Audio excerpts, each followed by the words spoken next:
You ask Tiger to calculate. This deals with finding the midpoint between 2 points. The midpoint between the 2 points is 2, 2. Let's solve it step by step. Plot the 2 points and calculate the midpoint using the formula. The coordinates of point 1 are x1 equals 7, y1 equals -3. The coordinates of point 2 are x2 equals -3, y2 equals 7. PM represents the midpoint of the 2 points.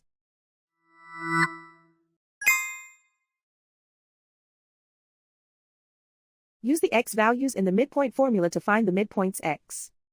x1 equals 7.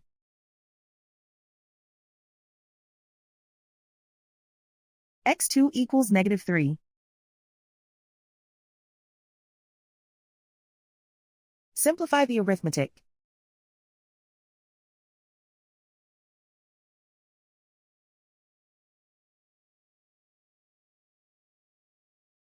Use the y values in the midpoint formula to find the midpoints y.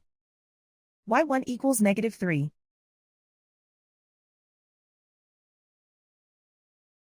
y2 equals 7.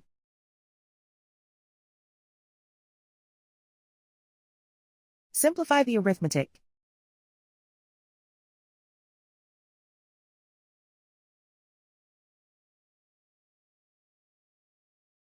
And so, the midpoint is 2, 2.